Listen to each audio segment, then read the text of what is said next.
मैं उनकी हर बात से सहमत हूँ, हर मांग से सहमत हूँ। इनकी एक बात से असहमत हूँ।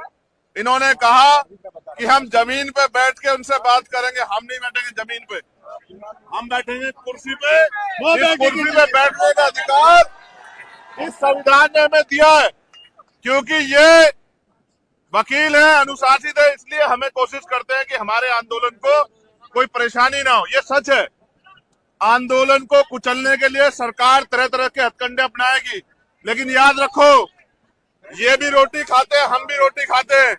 हम किसी भी कीमत पे अपने आंदोलन को पीछे हटने नहीं देंगे। दूसरी बात, मैंने एक मांग की थी कि जो लोग सड़क पे हैं उनको आने दिया जाए। मेरा ऐसा विश्वास है कि हमारी बात को सुना गया होगा। अब हम जो आगे की हमारी तैयारी है, हम लोग उस पर चलेंगे। और फिर आपसे कह रहा हूं, एक दिन में कोई लड़ाई नहीं जीती जाती, कोई लड़ाई नहीं। अभी तो आप ये चाहते हो कि वो गिरफ्तार हो जाए, अभी तो उनको सजा मिलेगी।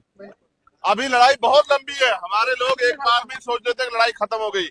अभी आपको कई बार अपनी ताकत का प्रदर्शन करना पड़ेगा। और मैं एक और छोटी बात कहता हूं, छोटी इसलिए कह रहा हूं क्योंकि बड़ी बात कह के कुछ होता नहीं है।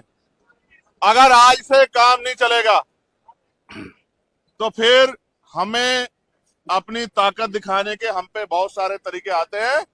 हमने ये ताकत जामा मस्जिद पे भी दिखाई है, हमने ये ताकत सतगुरु रविदास जी महाराज के जब गुरु घर टूटा उसमें भी दिखाई है, हमने ये आदत अभी 21 तारीख को भी दिखाई थी। और अगर दोबारा दिल्ली उस ताकत को देखना चाहती है तो दिल्ली का स्वागत, दोनों हाथ से स्वागत है। इतिहास गवाह है, इतिहास गवाह है, जिस दिन हम दिल्ली आते हैं ताकत से, उस दिन के बाद दिल्ली में अच्छे अच्छों के दांत खट्टे हो जाते हैं। मैंने इसको मना किया, मैंने मना किया कि मैं घोषणा नहीं करूंगा, वरना यूनिवर्सिटी की हो जाएगी छुट्टी और धारा लग जाएगी 144 और दिल्ली में मना हो जाएगा कि भाई कुछ नहीं करना। अभी तो सिर्फ ये बताने के लिए है कि इसको देखो, असल लड़ाई उस दिन है।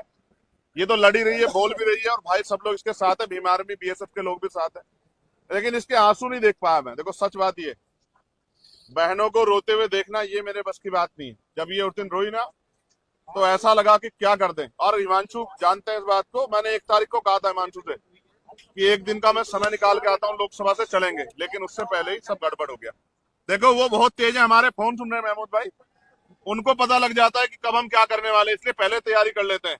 उन्होंने ये आंदोलन कुचला इसलिए, उसको हटाया इसलिए, चोरी डकैती इसलिए की कि आंदोलन बड़ा बड़ा पत्थर ताकतवर हो जाता है। ये तो जिंदा लोग का आंदोलन है।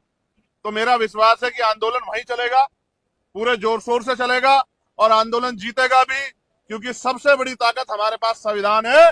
इस संविधान के जरिए हम उनको सजा भी कराएंगे और जो 25,000 वैकेंसियां बैकलॉग बाकी है उसको पूरा भी कराएंगे।